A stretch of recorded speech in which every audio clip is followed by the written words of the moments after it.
George Lucas, you son of a bitch. I mean, I just love when Rich plays George Lucas in Oh, skits. He's really good. the voice. Yeah. Well.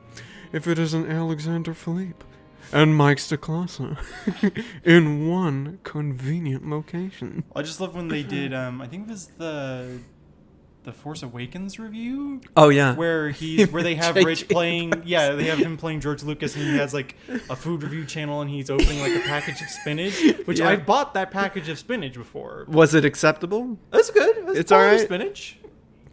It's pretty good. Was his review accurate? Yeah, I'd say so. George Lucas's spinach unboxing video. Yes. It was accurate. Yes. I love the line. What's it? That he says, according to my lawyers, it's perfectly acceptable to kill you as long as I get rid of the body. One of my favorite RLM moments for sure. Hello, everybody, and welcome back That was just like an intro of Best of the Worst. But yeah, exactly. Of a review also. Yes. I've been watching a lot of review also lately. Review is very underrated. It's really good actually. I think I kind of hold it up above a lot of the half in the bags from Red Letter Media. Yeah, well, I think just because they're able to. One, they're usually doing quality films on review. Yeah. And they're also, because those are usually almost like an hour long, they're able to devote more time and energy Yeah. to breaking down a film, which is fun. And also, I think a better editing quality, in my Yes. opinion. You know, a very different one because half in the bag is very narrative. Yeah. You know, it's got a story to it. But that's actually what kind of takes me out of some of the half in the bags is the story. Really? Yeah, it's like I can only go for so long with like you know, like for example, they'll take like 10 minutes in the opening of a half in the bag to get to the actual review, and I'm there for the review most of the time, you know, which is why I prefer review. Okay. You know, like they did a review of the Weird Al film, VHF or not VHF. That is a thing. Yeah. But UHF. Yes. Yeah, or UHF. Yeah, what's it called? UHF, which is short for ultra high frequency. That's right. VHF, which is very high frequency, which is a thing. Mm-hmm. That's what I believe that's what the big TV broadcasters would use. But yeah, UHF is what the little rinky-dink local broadcasters would use. Yeah, I like that one a lot. I like their review of Star Trek: The Motion Picture. Ed Wood as well. Ed Wood is really good. Yeah. What's the Star Trek: The Motion Picture? That's not the one with V'ger, is it? Yes. Okay, I believe that's, yeah. That's the horny one. Yes. Okay, that's what I thought. Yeah, it is. It's great. just the uncomfortable scene where they talk about how Ilea is like a perfect replica of. She's not human; she's an alien. Yeah. But she's like a perfect replica in every way. Yeah. It's like, okay, I understand what you're doing. And then Spock traveling into the void. Into the space vagina. In the space vagina, and it's just all magical, and it's opening and everything. It's literally like, if you've seen a Monty Python Meaning of Life. Yeah. It's like the Galaxy song. It's literally like that when they have the woman out of stars and then they just creep up in her fucking womb and shit. It's literally that, but serious with Star Trek: The Motion Picture. I've never really seen the original series. Have you? Is the original series? Yeah. Of Star Trek? Yes. Oh, yeah. Is TOS as horny as the motion picture? I think it's different because with the motion picture, they kind of, even though motion picture isn't fondly remembered, majoritively speaking, sure, especially compared to the original series, it did elevate, I think, a type of quality with Star Trek in terms of the production, you know, the themes that they could get into, because the original series, even though I love the original series, and it gets very serious at points, it's very 60s CBS. Sure. You know what I mean? Well, and there's like broadcasting standards they would have had yes. to adhere to that you could have gotten away with. You could get away with more making a movie in the 70s, or was it? Is it early 80s? In what? In the motion? Yeah, the motion picture? Yeah, because it was late 70s. I wouldn't say late 70s because Star Wars came out in 76. Yes, Star Wars. The original Star Wars was the inspiration for. Well, I thought starting the motion picture. Right, but and this is something they mentioned in the reviews that amusingly, Mike's like, instead of aping off of the success of Star Wars, they decided to ape off of 2001 Space Odyssey. Which makes sense. It's more appropriate for Star Trek. Yes. But yeah, again, like the cynical producer part of my brain's like, yeah, where are the blasters? Why'd you do this?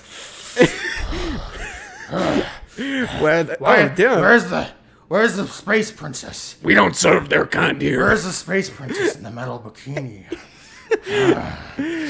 Well, I mean, if you're looking for that, that's probably why they sexed up the motion picture. Yeah, we had a giant space vagina in the motion picture. We can't get a space princess in a metal bikini, so we'll get a giant cosmic vagina. They should have just hired Carrie Fisher and painted her green. To play Ilea? Yeah, paint her green, dude. That would be every like sci-fi nerd's fantasy of the time. As long as they gave her cocaine, she would be fine. Yeah, she'd be down for anything.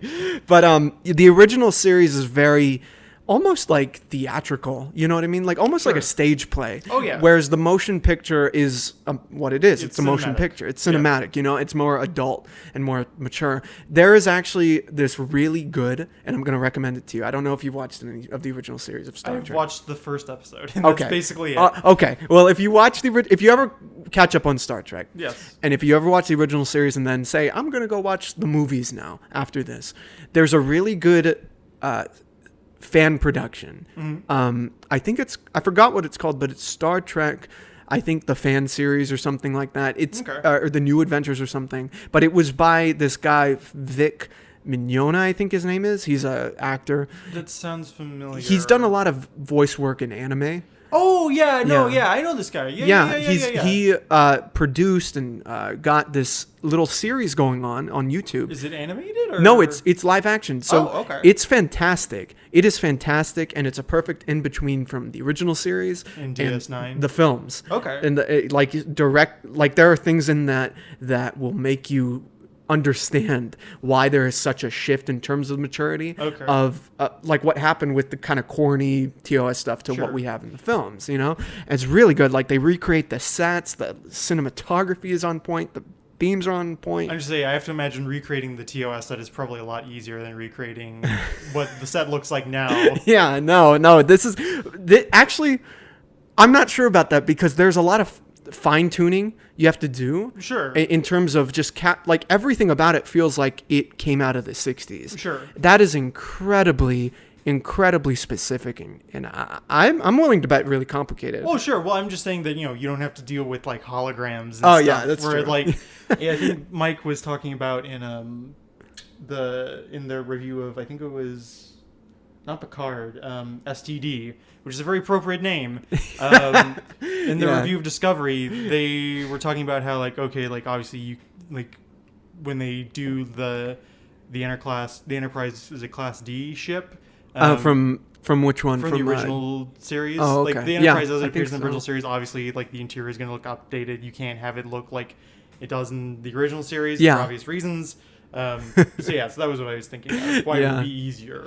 No, they don't do that. They go full on 60s. Yeah. They want you to feel like this is the original Star Trek. Which I appreciate that. Yeah. And the cool thing is because it's Hollywood professionals, they have connections to different actors. Right. So they get, I think they get Lou Ferrigno in one of them. Colin Baker, who played the 6th version of Doctor Who. Okay.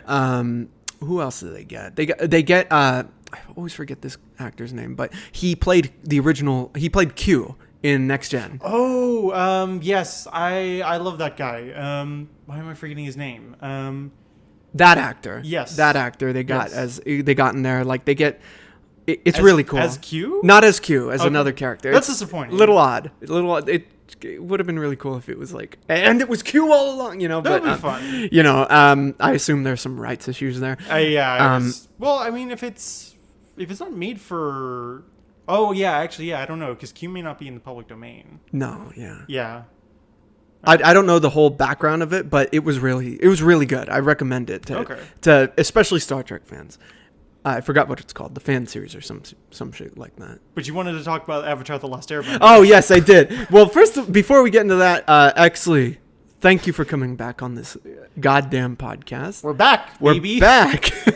You helped me with the first issue of We Tolerate Comics. Yes. WTC, is it? That's right? Yeah, WTC? Yes, WTC. We Tolerate Comics. Which that's probably a New Deal program.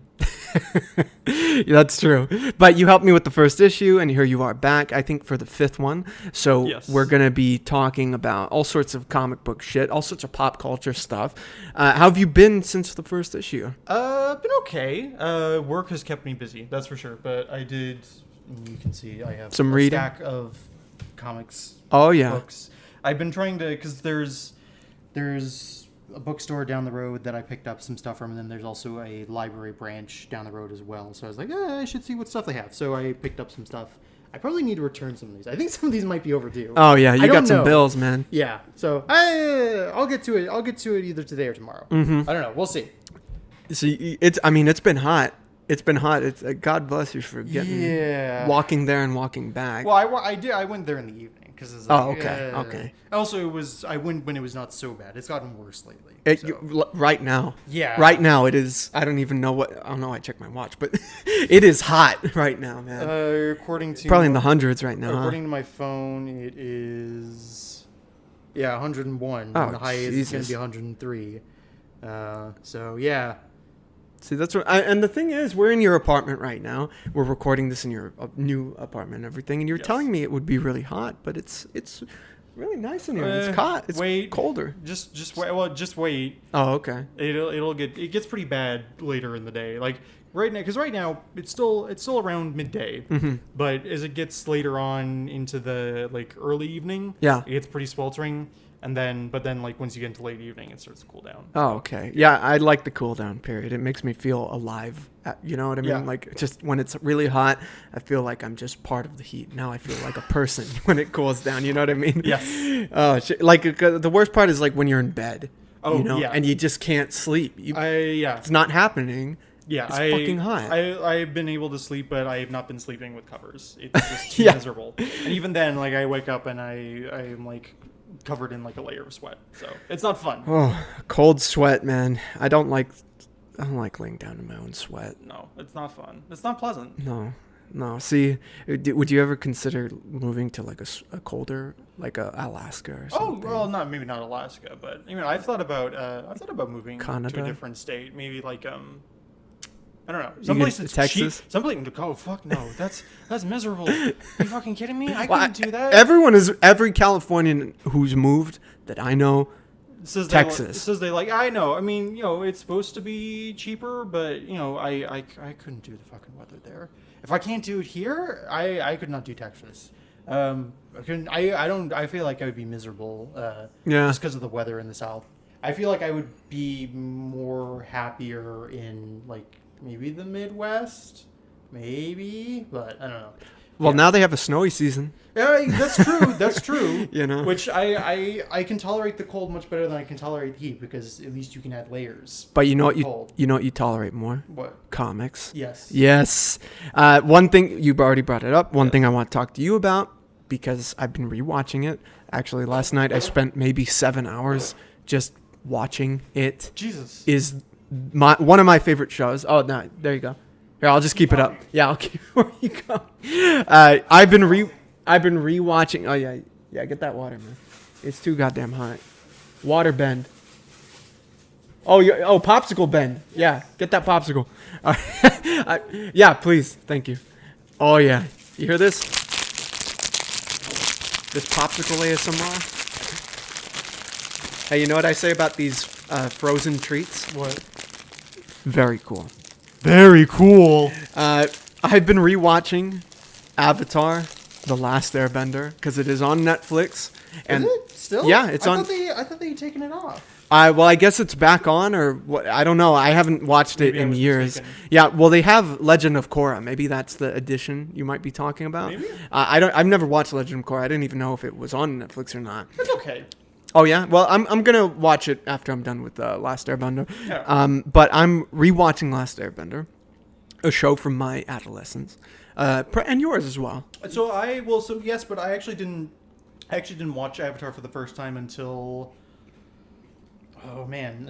middle school, like late middle school. Mm-hmm. I came to it pretty late, but I enjoyed it. Yeah, I enjoyed it nonetheless. I really am enjoying it right now. So much about it, I feel like what I sent you in the notes is Avatar just over everything, and I think the reason is because we've gotten a lot of like superhero stuff lately, a lot of comic book stuff, a lot of anime in the past 15 or 20 years since this show premiered. Yeah. You know, and this, I feel, for a very good reason, stands up above pretty much everything, you know, mainly because of the way they utilize their story and the way they almost every episode, it seems, is story based and gets us to the next lesson that Aang, the character, needs to learn in terms of this grand epic of defeating the Fire Lord, mastering all 4 elements and everything. Yeah. And there's just so, I mean, when it comes to the animation, the story, the voice acting, like everything about it is almost perfect. Yeah. You know what I mean? You said middle school was when you got into it. Yeah. Was it because you didn't have the channels or anything? Was it you're not really interested? Well, so it was a combination of not being super interested, not having cable growing up, and so I just wasn't able to. Like the only time, like if I caught an episode, it was because I would be at my grandparents' house and they had cable. Like I remember seeing, I think, part of the final episode. When I was maybe like 6 or 7. But yeah, so it was a combination of those two things. But then one of my friends, Harrison, he recommended it to me after we met in middle school. And I was like, okay, I'll check this out. And he was actually the person who got me into anime as well. He recommended Full Metal Alchemist Brotherhood, which is where I got started. So he recommended that I watch Avatar, and he was like, okay, it's on Netflix. And I've had access to Netflix forever. From the beginning. So I was like, I'll try this. I really liked it. And I was saying, like you, I was pleasantly surprised by how well written it was. And just, I don't know, like because there's like a lot of, like it is very episodic with the exception of a couple, it's because it's usually like the final 5 episodes of a season that have like, it feels like one continuous arc. Yeah. And the rest of it feels very episodic, but even that, like you were saying, it feels like it's still, it does, like the narrative doesn't stand still. Like even those episodic episodes, which sort of act well on their own as sort of standalone stories, they still drive the narrative forward, which I appreciate. Yeah, and they also, those standalone episodes are very much accumulated in the later half of the season, or I guess they culminate in the later half of the season, and they have really good payoffs. Like, I'm on season 2 right now, or I guess book 2, Earth, where they're now in Ba Sing Se, the big city, and it's based off like, you know, countries like Beijing and everything. I have to interject because I'm a history nerd. So you know the Dai Li? Yes. So fun fact, the Dai Li, the secret police organization of the Earth Kingdom, they are named after a member of the Chinese Kuomintang, the Chinese Nationalist Party. Dai Li, I can't remember what his, he had another name, Dai Chunfang, I think. But he was the leader of the KMT's political police, the Juntong, or the Bureau of Investigation and Statistics, and he was like a prominent Chinese fascist, was I think associated with the Blue Shirt Society. Oh wow! Which was like a clique within the KMT that supported European fascism.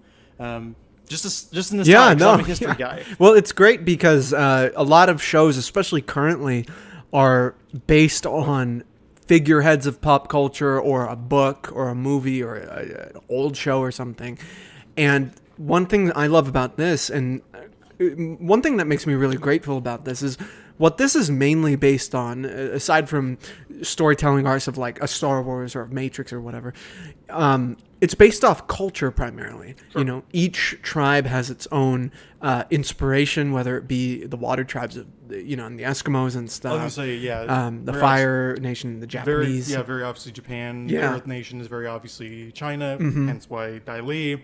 The Air Nation are kind of like would you say Tibetan? I would say Tibetan because obviously like their temples are very clearly sort of Buddhist inspired. Yeah. Also parts of Hindu aspects. Yeah. Well, they use the robes are sort of they incorporate the saffron color that's associated with Hinduism. Yeah. Yeah, and I really love that aspect of it. I mean, it's really one of the last, and this might be a hot take, but one of the last really original shows. Oh yeah. To have come out, and now we. What's ironic about that is that now we're going to get a remake, essentially a live action remake on Netflix. Have you heard about that? No. You didn't. You didn't hear about that. Well, did you ever watch The Last Airbender? The movie? The movie. I did. Yeah. I hated it. This is gonna be terrible. I don't trust Netflix to adapt popular IPs anymore. Not since Death Note. Uh-huh. The movie. Never again. The movie was. I don't know if you ever watched Death Note. I watched the last 15 minutes of Death Note at a party like years ago. It's a good show. And I would. What? It's a good show. Oh no! It's funny. I saw the first couple episodes of Death Note, the show, and I was like, "Oh, this is pretty cool." I just didn't keep up with it. Yeah. The movie that I watched, what the fuck was that? Like, it's really bad, and it really doesn't. I mean, here's the thing. My biggest problem with it is that it tries to Americanize the story. Yeah. It tries to take a story that is very particular to Japan, and it tries to transplant it to America. Yeah. In a way that doesn't work. Yeah. There are ways that you can do it. There are ways that you can do it and have it work, but the way that the Netflix movie did it does not. No. Or The Last Airbender, because they try to do the same thing with that. Yeah, and for some weird reason, the Fire Nation are now Indian. Yeah. I have no confidence that this will be good. I'm willing to give it a shot. Now, that might be my feudal optimistic side. You're a more free-minded man than I am. Maybe. But I am apprehensive a bit because I saw that last film. Or I guess The Last Airbender. Yeah, film. The Last Airbender. And it was The Last Airbender. It was the last one. And I heard they were doing a sequel of that. And then I guess they canceled that and decided to go in the route of a live-action series. And I'm sincerely hoping that with them approaching it, they approach it smart. Because they have to know what the reaction to the movie was. Dude. I mean, come on, man. The animes already are really hard to adapt in a live action sense. Westerners really do not know how to adapt. Well, that's the thing. Like, you can adapt anime into a live action using a live action medium. The Japanese do it all the time. Sure, but Westerners don't seem to be capable of doing that. I mean, Westerners generally just don't seem to be capable of doing anime adaptations. Like, the most successful adaptations of Japanese either film or television that Americans or just Westerners generally have been able to do seem to have been J-horror. And even that, there's like a glut of like really bad American remakes of J-horror. Yeah. I think a big reason as to why a lot of live action animes fail is because our countries are trying to tell two different, very, very different stories. Yeah. We try to tell the story of with more of an optimistic undertone, whereas the Japanese, a lot of the time, I don't want to say nihilistic, but more, I guess, pessimistic, or a more real, kind of feudal undertone in a lot of their stories. To a degree, I think the issue is more so just the different aesthetic sensibilities. Because a lot of the mannerisms and the exaggerated arts. I mean, number one, obviously, anime. It's a cartoon. Amusingly, it's a sort of localized version of Disney cartoons. Yeah, I'm sure you know the story about anime being sort of growing out of Steamboat Willie, and that being the basis for Rocket Boy. Astro Boy. Astro Boy. Yeah, that's Rocket Boy is Kim Jong-un. It's because of Japanese aesthetic sensibilities, where their film and TV and theater productions the performances tend to be very exaggerated, And in anime, the art styles tend to be very exaggerated and expressive compared to Western TV movies and theaters where it's feels a lot more restrained in terms of how the actors emote. I think stuff like that is part of why it doesn't work. I mean, you think about like the Death Note movie where the first time Light sees the Shinigami, and they try to do a weird like anime freak out reaction, but instead of it just comes off comical. Yeah, of it course. just doesn't work. And the other thing too is, just as an aside, that's not how Light reacts the first time he sees Ryuk. He's just sort of like, I expected you. Yeah. It's good to see you, Ryuk. Hi there. I was wondering when you would show up, which is much more true to his character. I don't know. I think it's one, the aesthetic sensibilities, and then two, just American creators having because Americans have the privilege of not, because America's sort of is for now is the global hegemon. We have the luxury of not really needing to learn about other cultures. I think there is a lack of understanding and awareness surrounding Japanese culture that leads American creators to misinterpret what is going on in anime and manga. Well, and you see this especially with with localizations, with like dubs and subs. That's a really big issue in like among like Western anime fans. It's like how anime and manga get translated into English or some other European language. I think those are really the big issues. Yeah, well, for me, a great example of the cultural differences in how we tell a story versus the Japanese, let's say, in terms of anime, is the ending of the original Cowboy Bebop. I feel like that ending is much more somber and tragic, but they try to normalize it and make it kind of fantastical, whereas we, like, if you look at the ending of the fucking Cowboy Bebop series we did, it's more like it's setting up another sequel, and in doing that, they try to set up hope at the end. Whereas the original doesn't try to do that type of shit. It ends with Spike and Jet not reconciling and splitting apart. Jet's angry that Spike left him, and then Spike ends up getting fucking killed. Yeah. And I don't know. I just feel like there are differences in how and why we're telling the stories. Sure. Well, there's a profit motive going on with American adaptations of stuff like this, that is not necessarily present with the Japanese. I mean, obviously, like, there's still an issue with Japan where like you have. Well, I don't know. I don't know.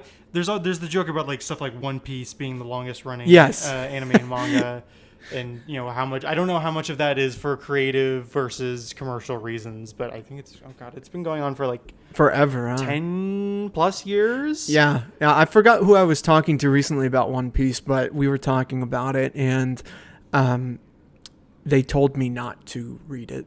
Yeah, because it would just take too long. It would take my whole life. Yeah, I was gonna say I'm actually gonna look this up now. How many years has One Piece been going? One Piece.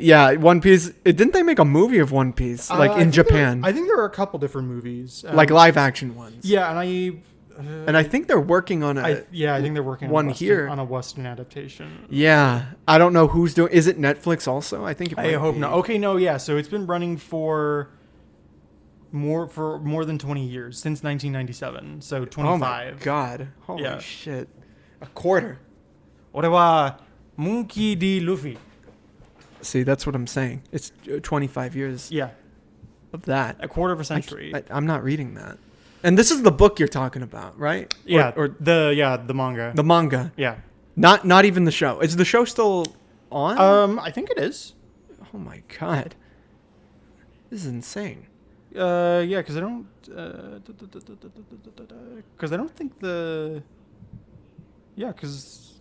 Yeah, and there's 103 volumes. Oh my god, dude. There's some weeb out there who has all 103. It's time to read. Or it's time to. I'm sorry. It's time to end that shit. I'm sorry. Yeah. There comes a point where it's just time to end that shit.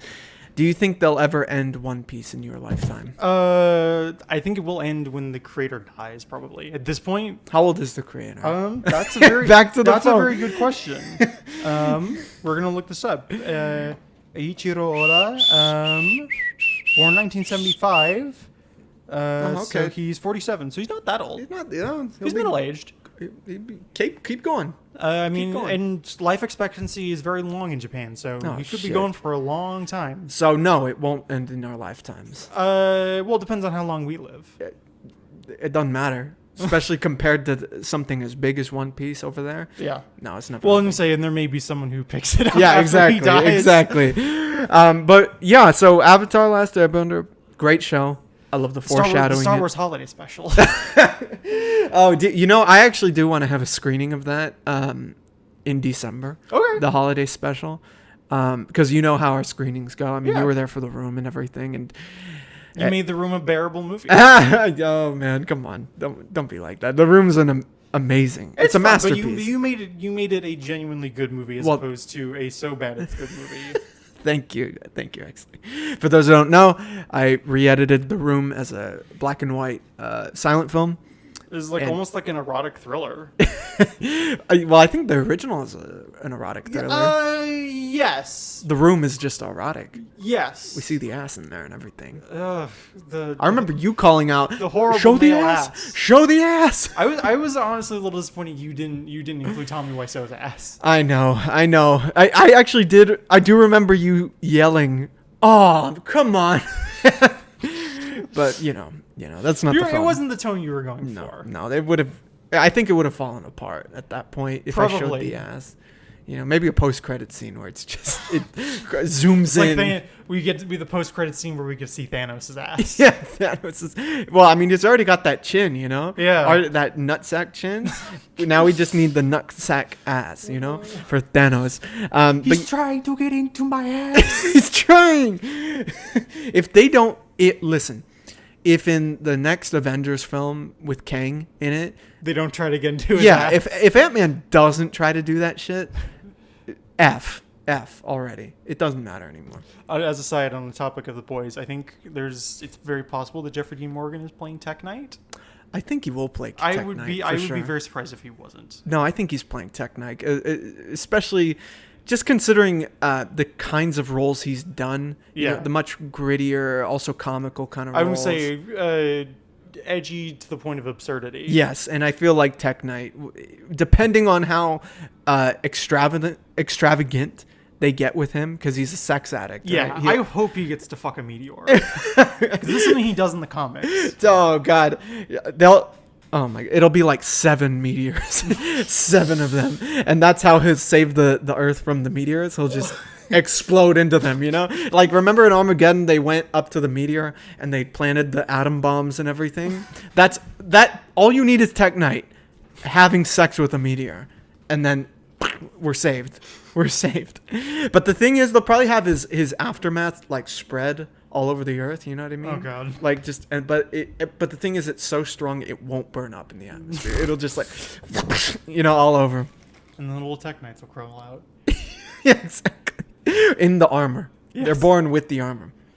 But yeah, no. Aside from Tech You know Knight, what's great is the holiday special. the Star Wars holiday special. It's the Halloween season. Honestly, that's a perfect horror film for fucking Halloween. The Star Wars holiday special. Oh. Come on, that doesn't belong in December. That belongs in October, my friend. Yeah. I mean, God damn. Have you actually ever watched the holiday special? No. I'm a little scared too. I feel like I would just be really bored during certain parts of it. Yeah. Like from what I know of the holiday special, the parts with the Wookiees and shit, That seems like the most entertaining, but like the interludes seem very boring. Yeah. I mean, I want to watch it for historical purposes. Sure. Especially before watching Guardians of the Galaxy holiday special. Is that a thing? Yeah, it's coming out. The Guardians of the Galaxy holiday special by James Gunn this December. You didn't hear about this? You can't see my face, but I have a very pained expression on it. He looks paralyzed. You look paralyzed. Come on, actually, tell me you're That not could either excited be for it. great or terrible. And I'm leaning on the side of it being great because I need some redemption for the Guardians after seeing them in Love and Thunder, because it wasn't the worst I've ever seen of them, but well, actually, I mean, it wasn't. It kind of was the worst because they didn't feel like the Guardians. They didn't. Well, they don't really factor into the plot at all, which I would have. Yeah. I would have loved to have seen them in like a Thor movie. That would have been fun. That would have been really cool instead of Probably just would have been set very, up. It would have been very crowded, but you could find a way to make it work. Yes, I feel like there is a way to make it work, especially with Thor's search for family. Yeah, You know, after losing his whole family. Yeah, Like and this is a sidebar, a chocolate bar, as it were. The part that really made me not feel like it was the Guardians that I love from James Gunn was when, like, Star-Lord just kind of ditches Thor. Because even though he doesn't like... have you seen Love and Thunder? No. Okay, so there's a part where they ditch Thor. I'm sorry to spoil it, but this is in the opening. They ditch Thor. Star-Lord is very dismissive. And I get that they don't really like each other. Yeah. But...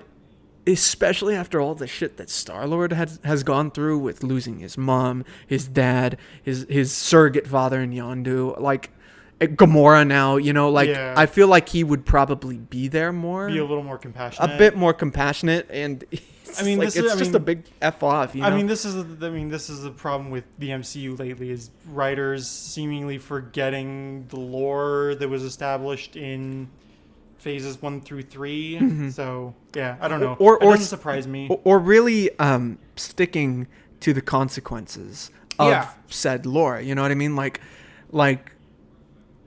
You know, let's just get into it. So, like with Thor, for example. We're switching tack to to Marvel now. Well, yeah. We had a topic later on that we can. We'll just move it to now. Yeah. So the topic of this thing that I brought up to you is the MCU. Are they rushing to Secret Wars? Because it's coming out in what, like 4 or 5 years, I think. At the end of phase 6. It's coming out. And look this up. They are the thing about this topic is phase 4 so far, more than any other of the phases, has been really filled with content, you know, filled with direct content, because before you had shows like Runaways, Agents of S.H.I.E.L.D., the Netflix stuff, you had that stuff, but it was almost like a side, you know, you could watch it and decide for yourself whether it was which is canon why or I not. like it, because again, I've said this before, I like the Defenders saga because it feels largely disconnected. The stakes are much smaller, and it feels like it stands on its own in a larger universe. I like that. Yeah, and now I'm tired of blue lasers.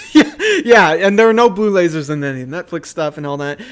But now everything is connected to the point that you have to watch almost everything. Yeah. And what do you think of that business model? First of all, like what do you think of that? I think it was a mistake. I think that what they probably should have done is wait a period of like 2 to 3 years after the release of Endgame, so that they could,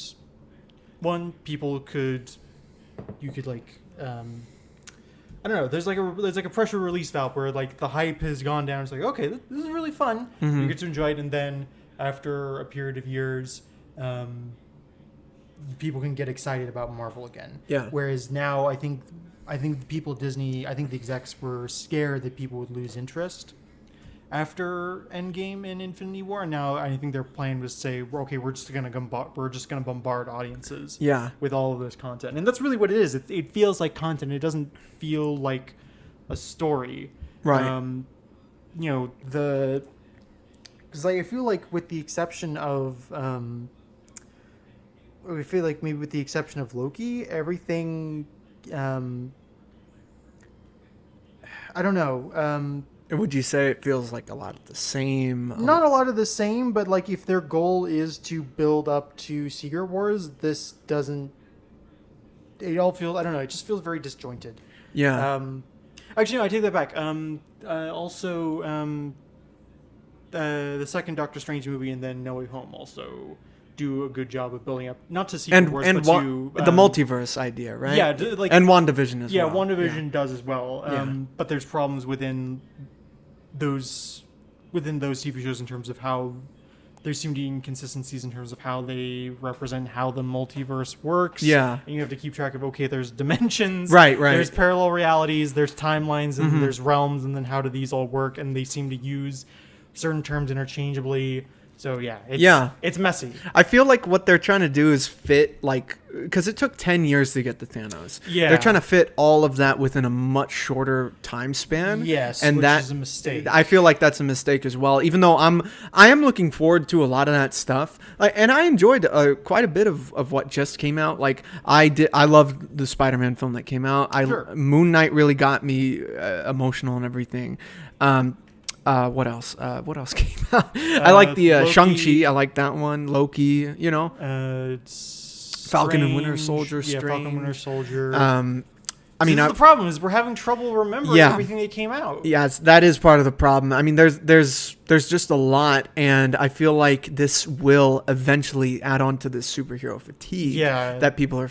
I've heard more often nowadays. Yeah, and that's the other thing too. Is it feels like Disney are trying to milk as much money as they can out of the IPs that they own. Yeah. While people are still interested in seeing superhero media. Yeah. Because I feel at this point, especially with the way the MCU is going, at this point, I feel like superhero films are going the way of like the old like action man films from the 90s with Schwarzenegger and Stallone. It feels like we're getting to that level of comical, of campiness and silliness and like over the top, jumping the shark stuff. Like the what's that one he did, Schwarzenegger? It's like the definition of what you're talking about. Like I think it was called Eraser, where he was like, it's one of those movies that he did that was just an action film at the just generic action film. I was thinking almost of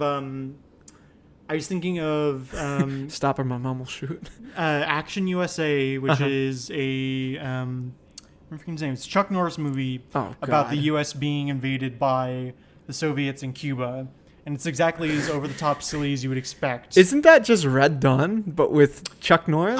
Basically, yes. Yeah. The U.S. gets invaded by like a coalition. I think they invade Florida. It's like a coalition of like Soviet and Soviet-aligned communists. Islamists and like it's like a multicultural anti-American coalition. What's it called? I think it's Action USA. Red Letter talked about it on an episode of Half in the Not Half in the Bag. Best of the Worst. Yeah. What's sad about that is you just saying Action USA. I knew it was Chuck Norris. You know what I mean? Like just that name. Well, the other movie that came to mind is I think it's Death Wish 3 with Charles Bronson. Oh my god. Where the story is just an excuse for us to see Charles Bronson like viciously murder some thugs. Which it's fun. Yeah. But it's not nutritious in the way that, I mean, granted, there's probably not a whole lot of nutrition in the original Death Wish film either. Still a good movie. But yeah, like the third, it really is just an excuse for us to see Chuck Norris violently kill people. I think a great example, a great analogy is the first Die Hard compared to what happened after. Yeah, that's another one. The first Die Hard is without a doubt one of the greatest action films of all time. Yeah, it's fantastic, and then it devolved into a joke at this point. Well, the same thing also happened at the slasher genre, where like by the end of it, you have Jason Goes to Space. Yeah, Jason in Manhattan. Yeah, fighting the Muppets in Manhattan. you have Hellraiser went to space.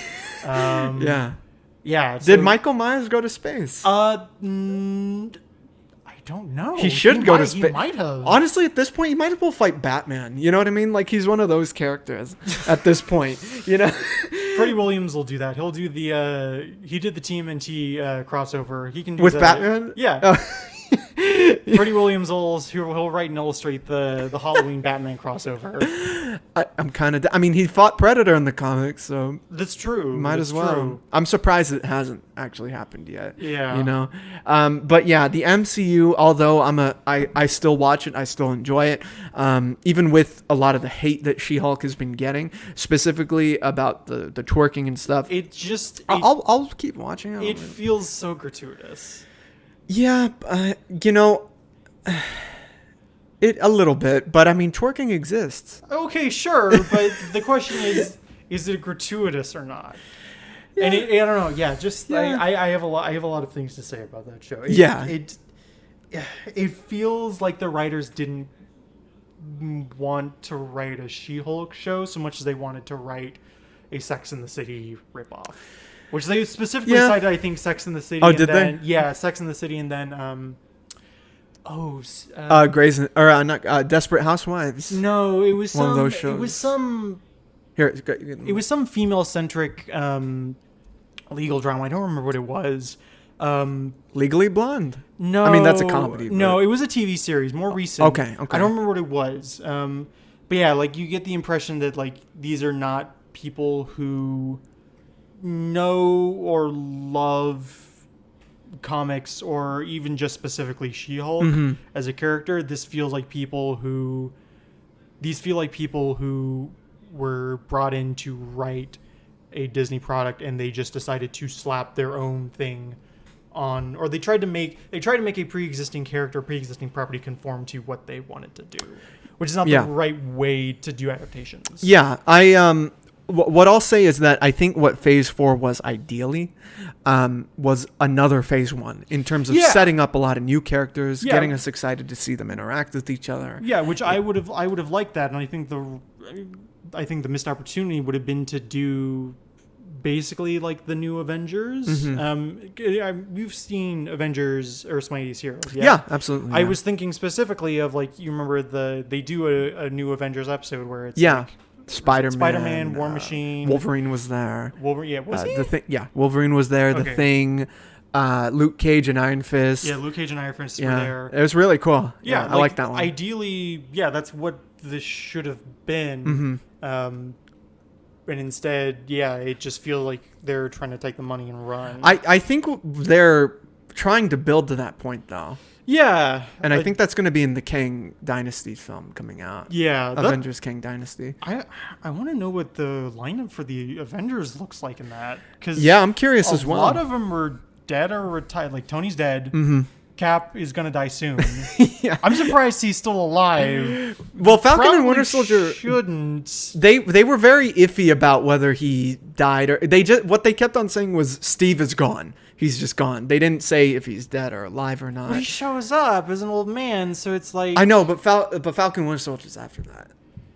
Like at the big opening scene, I thought they were setting up a funeral. Yeah. You know what I mean? Like to the whole world, he's dead. Yeah. You know, to like what they say to the whole world, he is dead. I guess for his own protection or whatever. So it could be either one. It could be either one. They're being very iffy with that. Yeah.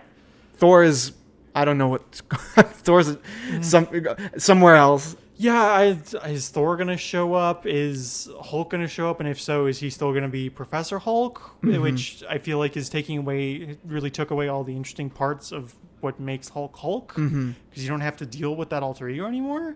And it doesn't feel like I don't see the other guy in Professor Hulk. I just see Bruce Banner. Like it feels like Bruce Banner in the Hulk skin. It doesn't feel like...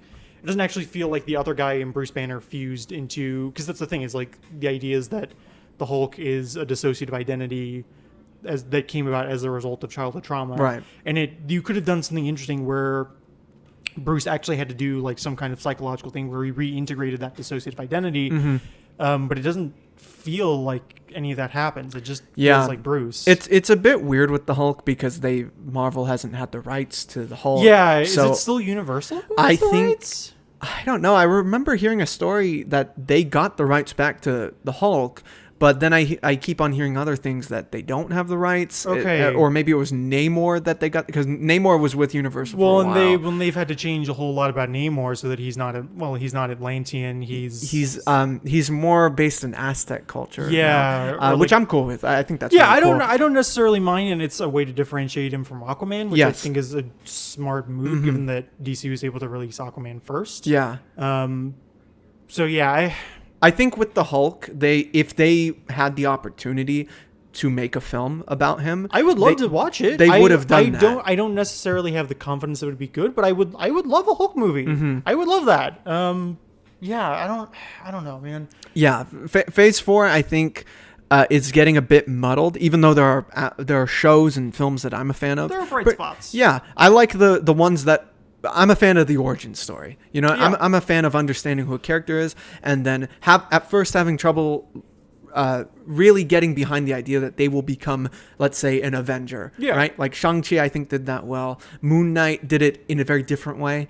And I kind of get that feeling from She-Hulk because she doesn't want to be a superhero. So it's going to be, for me, it's going to be exciting to see her get to that point of becoming a hero. You know what I mean? Maybe. I hope it'll improve. I hope it'll improve. That's my genuine hope. Because if nothing else, the She-Hulk movie or the She-Hulk TV show being released is maybe want to read the original She-Hulk comics because she seems like a fun character. That I would enjoy reading or watching. So yeah, I don't know.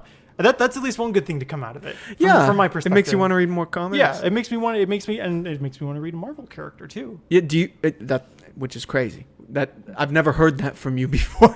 That's insane. I've like the only Marvel characters that I like are the ones that remind me of Batman. That's basically it. It's why I like it's why I like Punisher. It's why I like Daredevil. It's why I like actually that's not true because I like the X-Men too. Yeah. So I like I like Moon Deadpool. Moon Knight also the TV show got me interested in Moon Knight. I like all the X-Men and the X-Men related properties because I grew up watching the 90s X-Men TV show. Yeah, the one with the badass intro theme. Yeah. Did you get excited when you heard that again? No. Oh, okay. It felt like member berries. But did you remember? This? Did you remember though? Yes, I remembered it.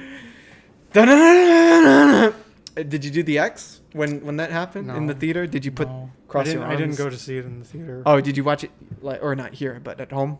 No. Oh, you didn't watch it. You've never watched it. No. Oh, okay. Well, then how'd you remember? I'm scared to watch it because I've seen clips. Oh, okay.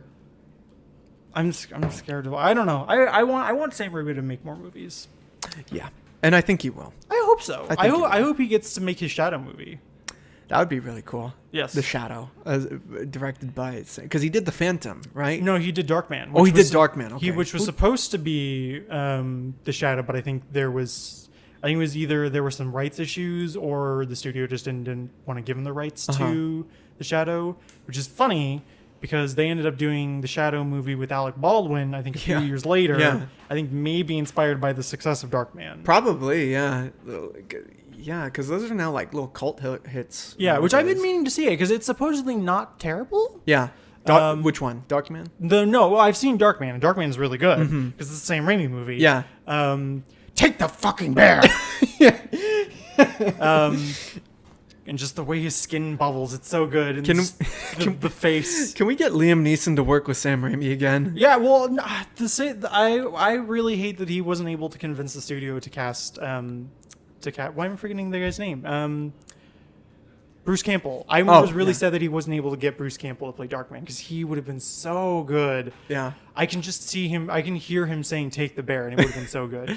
Well, now he's Pizza Papa. He's Pizza Papa. Pizza Papa. That was my favorite part of the movie. Pizza Papa, pudding Papa. Even though I would have loved to see him as Ash again in the Doctor Strange film. Well, I want to see him as Mysterio.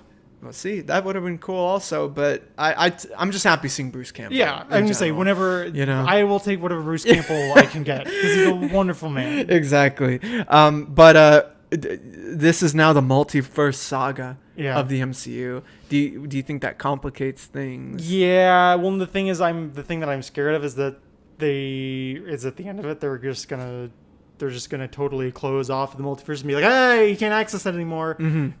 It was a one-time thing. By the end of what? Secret Wars? No, by the end of the Kang Dynasty. Oh, okay. By the end, after they defeat Kang, it's like, hey, you can't access the multiverse anymore. It has no repercussions. That's what I'm really scared of. Yeah. Is that they're just going to be like, it didn't mean anything. That's what I'm really scared of. Okay. And I think, that's what I'm most scared of, and that they're just going to use the multiverse now as an excuse to make content in the multiverse that doesn't, I don't know, I'm not necessarily opposed to them just being like, hey, we're going to make this thing that's not connected to the main timeline of the MCU and that is just it's just its own thing. I'm not opposed to that because that's what they're doing with the X-Men TV show revival. Yeah. But but I'm worried that the multiverse thing is not going to have any consequences overall. Yeah. 'Cause it already feels like the blip hasn't had consequences. It feels like people's like, blip happens. I'm back. I think it did earlier on in this phase, you know, with things like WandaVision and Falcon and Winter Soldier. Yeah, but then it feels like by the time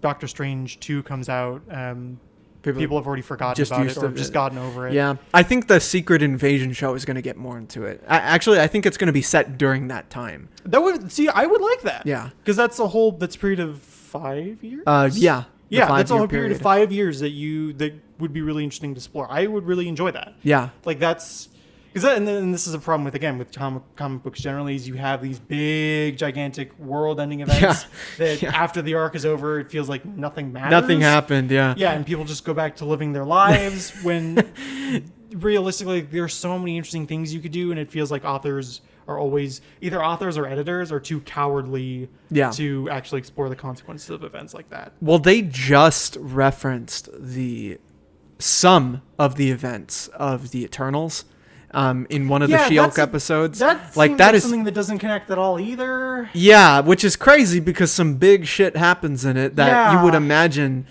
it would be referenced in something. People would know about it. Yeah, like a giant person shows up in the sky in space above the earth, and then and there's another giant person stone statue thing in our oceans. Yeah, and it is just reference. It's like if Cthulhu woke up tomorrow and then people just went on about their lives. Yeah, no, they need to get this shit in order. I'm sorry. I love Marvel, and I love a lot of what they've done.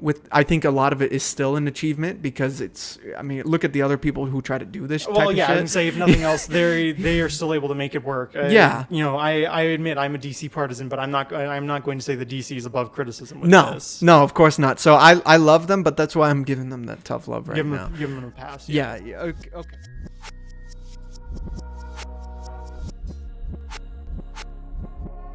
Let's talk about some comics that we've been reading lately. I want to start with you because you got your stack right there. Yeah. I want to hear some of the stuff you've been reading because this is really cool stuff you got here. Yeah. So I said, I have a bookstore and a public library branch just down the street from me. So I was like, I'll see what stuff they have.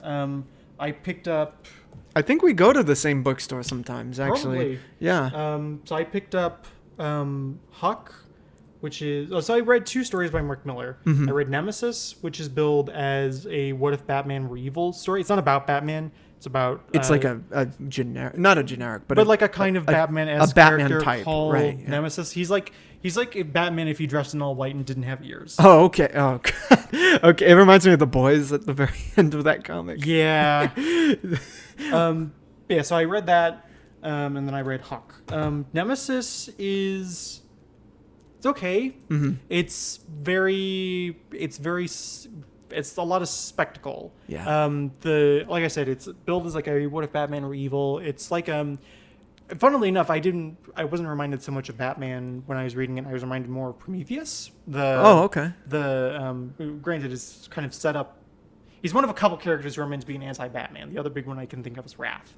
But yeah, he's like comes from a wealthy family. His parents or his father were arrested, and I think his father ends up committing suicide, and I think so does his mom, and so he tries to get revenge on Commissioner Gordon, who locked up his family, which the Commissioner Gordon character, I'm fairly certain this was intentional. He looks a lot like Viggo Mortensen. Oh, really? Oh, yeah, wow. I'm fairly certain that was intentional. That's interesting. It's okay. It's a lot of edginess for edginess' sake, but the spectacle of it is fun. The actual story itself is kind of shaky, but it's a fun, quick read if nothing else. So I would recommend it. Hawk, I don't know that I could totally recommend. It's kind of like the titular Hawk is kind of like a Superman character. Oh yeah, look at this. This is a nice cover though. I like this cover a lot. I'd say the artwork is nice, but again, the story is kind of meh. I didn't feel especially engaged by it. That said, I like the character of Hawk. He is really wholesome. And you said he's like a Superman type? Yeah, he doesn't have all of Superman's powers, but he's kind of a Superman type character. Yeah. Or more like Superboy, honestly, because he doesn't have a persona of his own. And he's kind of just like helping out around his small town.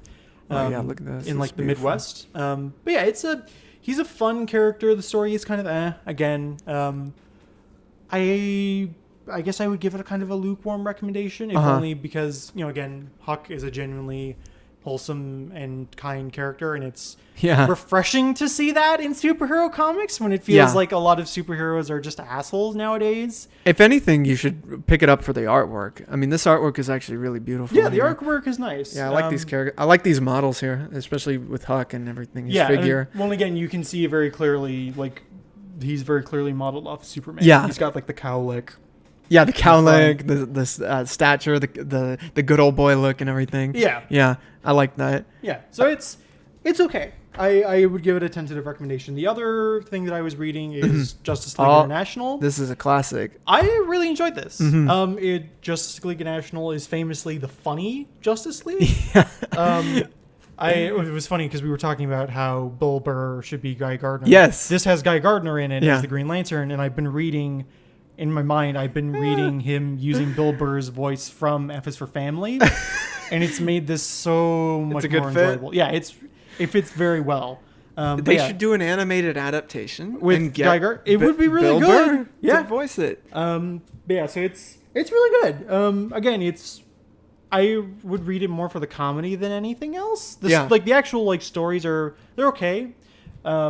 I don't read it so much for the villains that the Justice League are facing so much as the dynamics they have with each other. Yeah. I think that's really the selling point for this. And it's a really unique team also. Yeah, so it's got... List off some of the members. Yeah, so Batman is the leader. Right. You've got... it's funny because they refer to Shazam as Captain Marvel. Yeah. Which I was... I remember who I was talking to where he was like... One of my friends was surprised, he wasn't originally called Shazam. No. And I was like, yeah, he can't call himself. If someone came up to him and was like, oh, you're a new superhero, what's your name? Oh, my name's Shazam. Oh, I'm Billy Batson. Yeah. You decide. Yeah. You decide. You take it from here. Yeah. Obviously you can't call him Shazam because you would just turn back into Billy Batson. So, yeah, they call him Captain Marvel. And when they call him Captain Marvel in this, he's kind of like the surrogate Superman of this team, because obviously Shazam was created as a clone of Superman, not like a clone, but he was created to capitalize off the success of Superman. Yeah. And then got bought out by DC. You have Guy Gardner, the third Green Lantern, as the GL for this team. Martian Manhunter is still there. You have Black Canary, who's kind of the Wonder Woman of the team. You have the second Dr. Light. You have Blue Beetle. Dr. Fate. Yeah, Dr. Fate. Yeah. And then you have Mr. Miracle and Oberon, which I read Oberon's voice using Danny DeVito's voice. Oh, well, that's perfect. It totally fits. Danny DeVito has a couple different characters from DC that he can play. Oberon is one of them. Mr. Mxyzptlk is another one. Oh, yeah. He would be really good. Although I feel like maybe... why am I forgetting his name? Tyrion.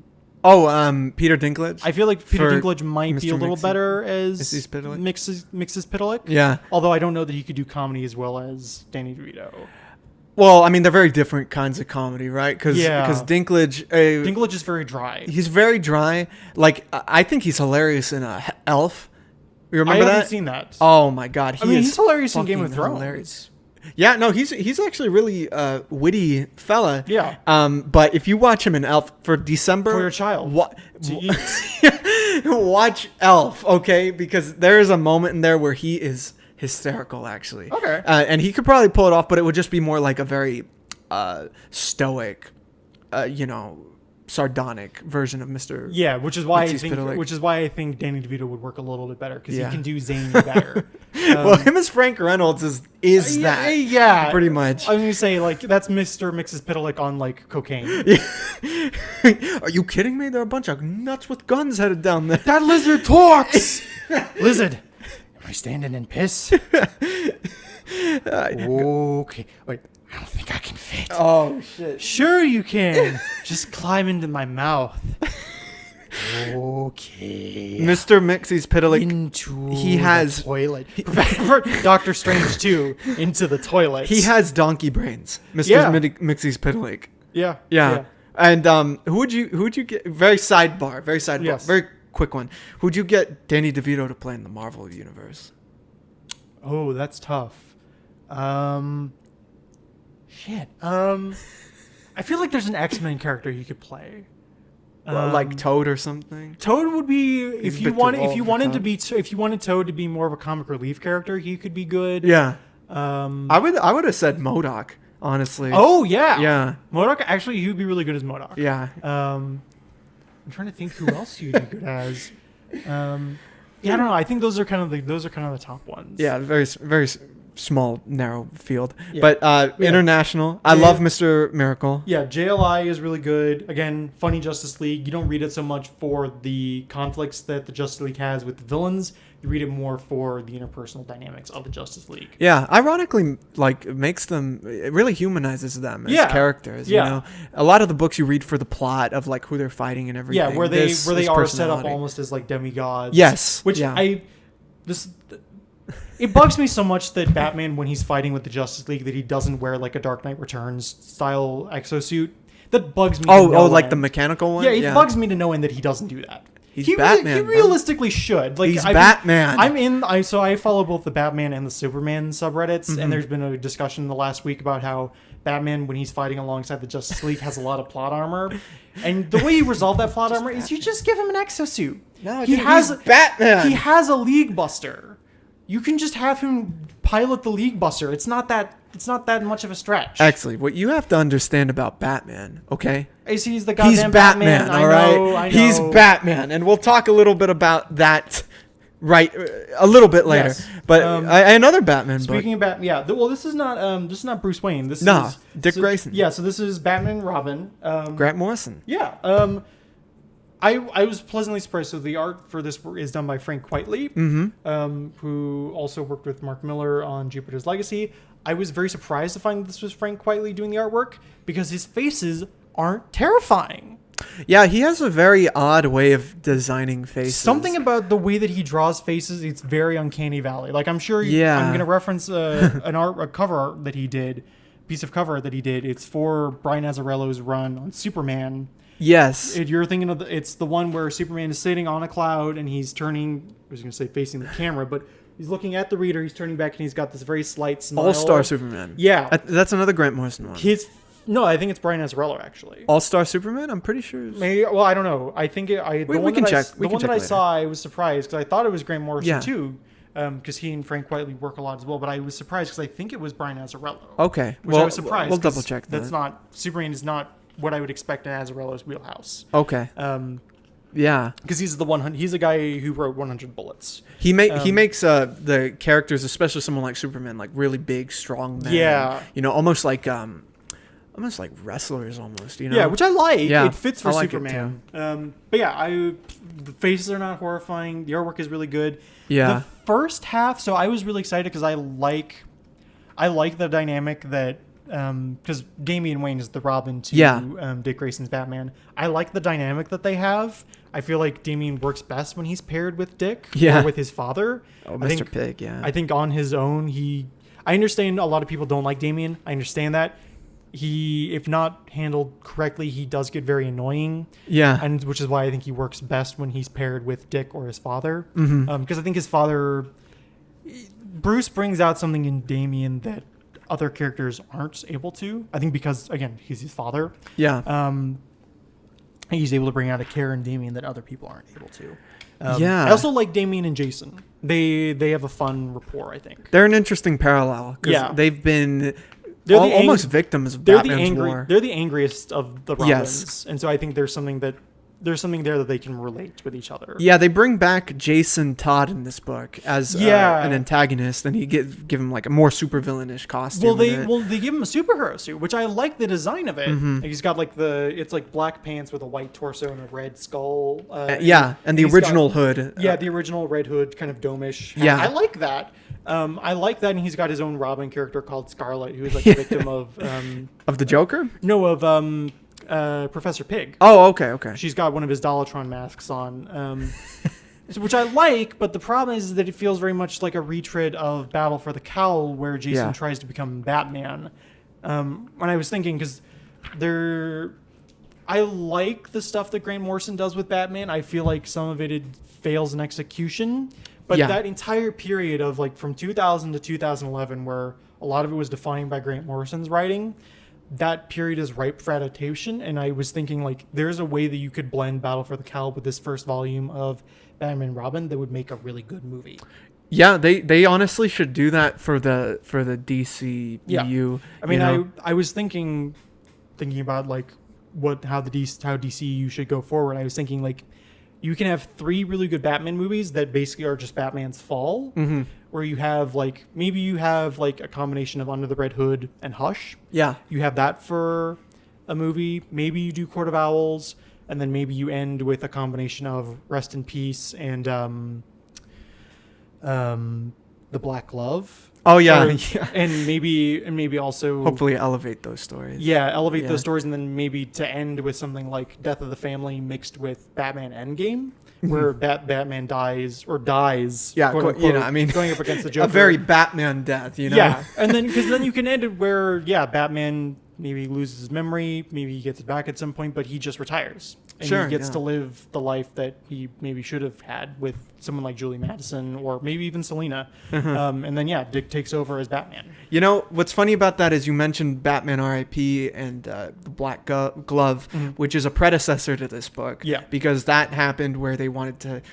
it's a bit of a mess of a story, Batman R.I.P. Yeah. But like the idea of Grant Morrison was, I'm gonna kill everything that Batman is and represents and all that, and then it just ends with Dick taking the cowl and everything. But that's what this is. This is the follow-up of that. Yeah, and it's a much, I would say, better story. Yeah, I think he writes Dick and Damian much better than he writes Bruce. Yeah. I have yet to read Batman Incorporated, but I'd be interested to see what he does with that. That's the one where it's Bruce Wayne comes out and says, I'm not Batman, but I fund Batman. Yes. I'm totally not Batman, guys. I just fund. He has like a Tony Stark press conference. Yeah. I'm not Batman, but I know him. Yeah. And he's awesome. Yes. That's literally what they say in the book. Yeah. But yeah, and they have he basically funds different he franchises Batman essentially. Yes. Franchise. Yeah, that's the founder. You thought that was historical? No, that's Grant Morrison, baby. Which is it's appropriate that I use that because Michael Keaton's Batman. Michael Keaton. But yeah, so there's like the big characters that come out of that there's Batwing, who's the Batman of Africa. Just Africa, not the Congo where he operates, but just the Batman of Africa. He patrols all of Africa. Yeah. As Batman. Yeah. So there's a Batman in Russia, but he dies in his first appearance. Oh yeah. Shit. The KGB. I mean, they revived the KGB for his ass. Yeah. There's the Batman of Japan. There's Wingman, who's the Batman of Sweden. There's Vigilante, who I think is the Batman of Mexico, or I may be mixing that up. I think it might be Mexico or Italy. I think it's Mexico. Isn't there one from Italy, a Batman of Maybe. Italy? I'm thinking of the guy. It may Spain? It may not be his name, but he's dressed in like a kind of mariachi. Oh well, then suit. Yeah, I think that is the one from Mexico. I think so. Yeah. But yeah, I'm interested to read that. Yeah.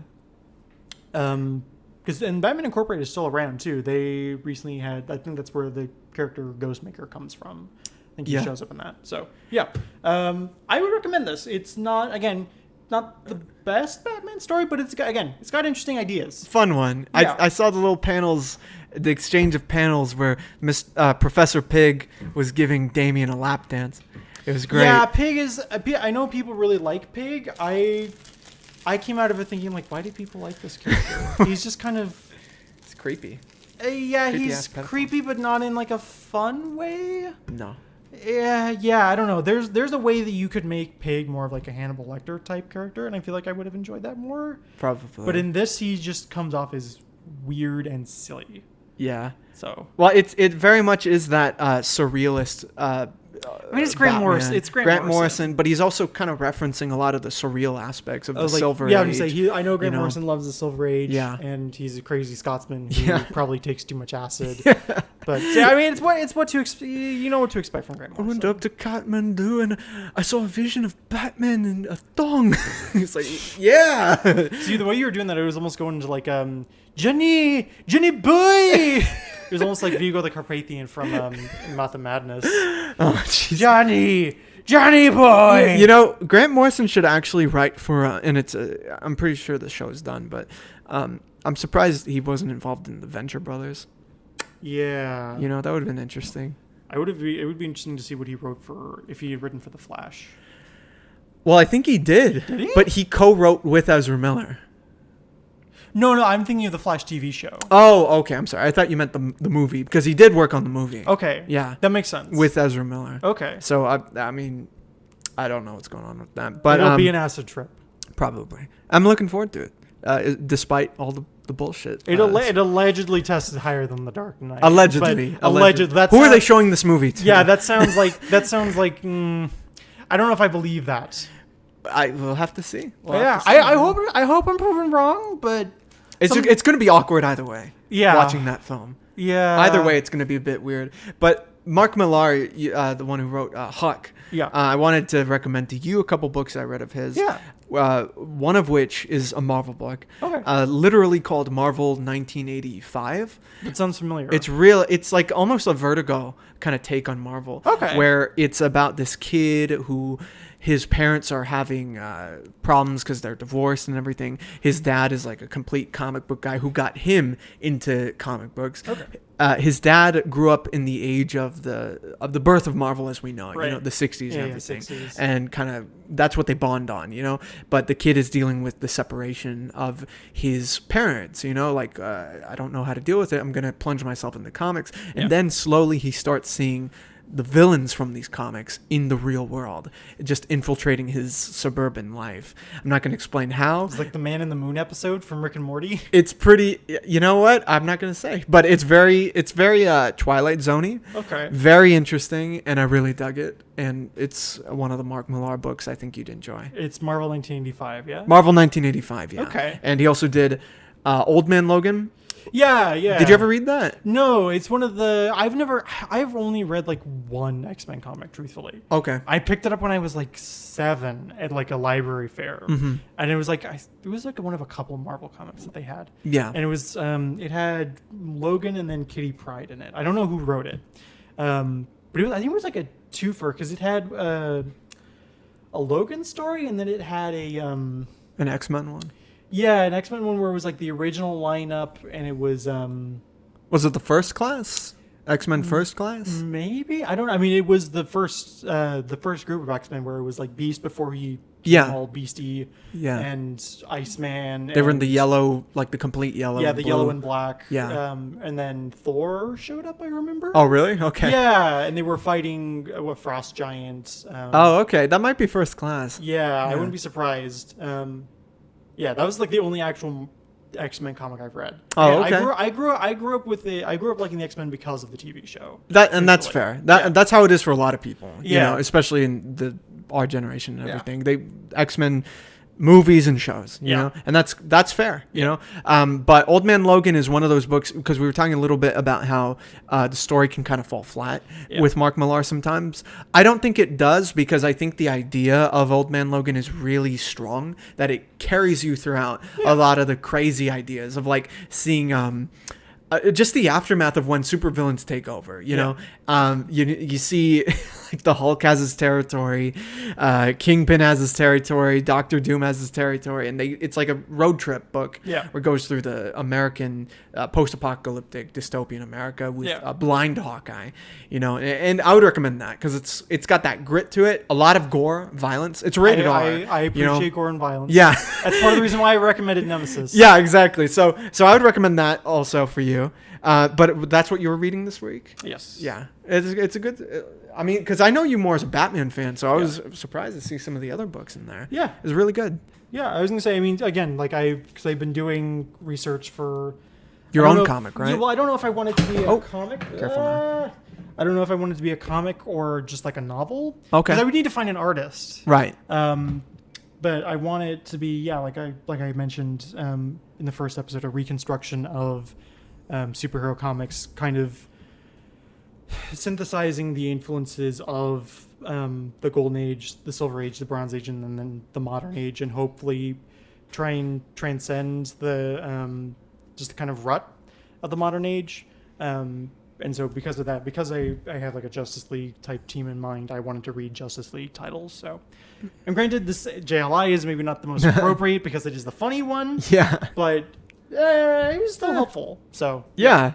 Well, that's dope, dude. Well, I haven't been reading as much as I usually read just because I've been a little bit busier lately. But what I did read, what I've begun reading, the first thing I read, which is you probably like this book a lot because it is Batman. It's Dark Victory, actually. Yes. Jeff How Loeb's are you Dark- liking it? I'm on the second issue. They're actually very short. Yeah. It's a big book, but they're very short issues. I'm digging it so far. It's dealing with the aftermath of the Long Halloween. Batman is going through kind of a guilt phase of what happened with Harvey Dent. Yeah. His transformation to Two-Face.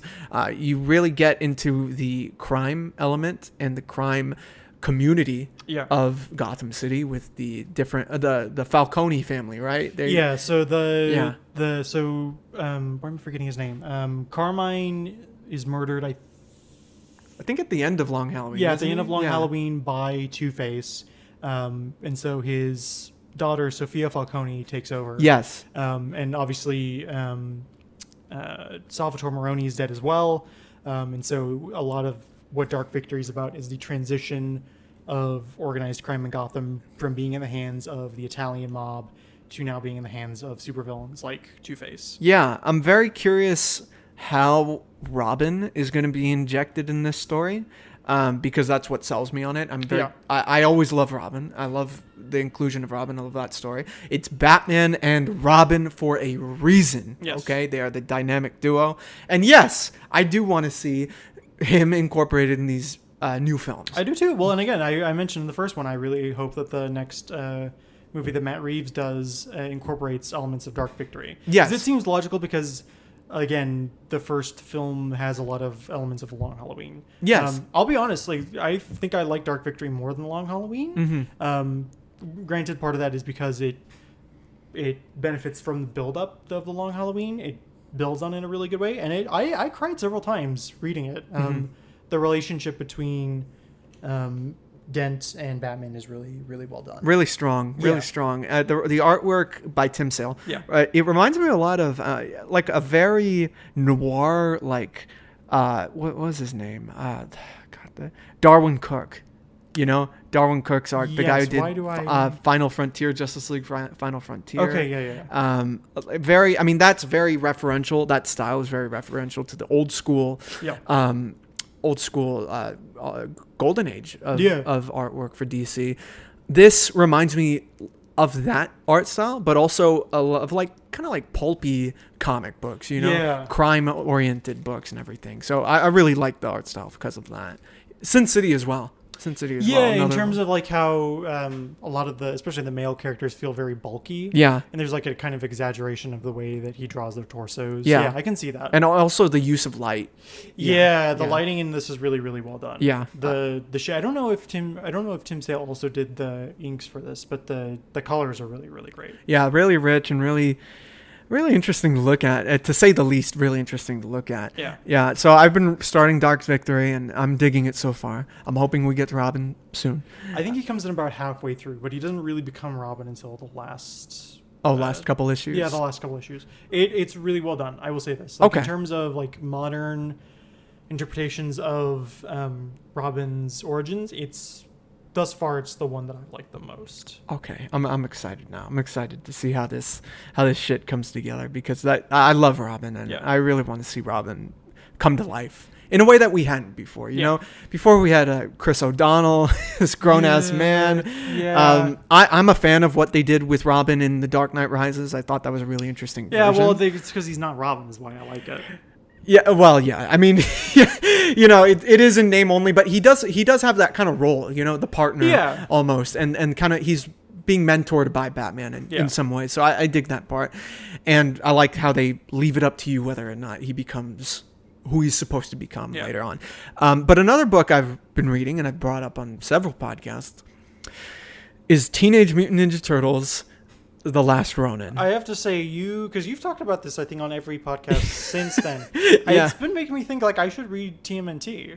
Just in general? Yeah, not just like Last Ronin, but like it's like I should maybe read some stuff because obviously TMNT is very much inspired by Daredevil, and I like Daredevil, so I was like I should maybe read this. Yeah. You've never read any of it? No, so I saw I don't know which one it was, but I saw the computer animated film, I think in theaters.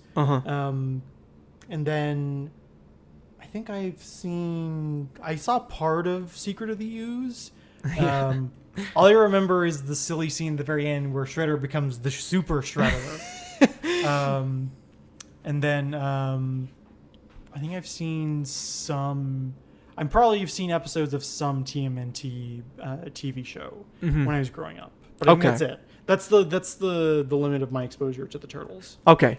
So The Last Ronin is a very dark version, almost kind of Days of Future Past a little bit in terms of concept, but it is very much an R-rated book that gets... Actually, it's probably more of like a TVMA, honestly. It's not full-on R. It's not like The Boys or something, but it does deal with darker themes. It puts these characters in much darker positions than we're used to seeing them. Yeah. And I'm really enjoying it. I'm on the 3rd issue, moving to the 4th issue.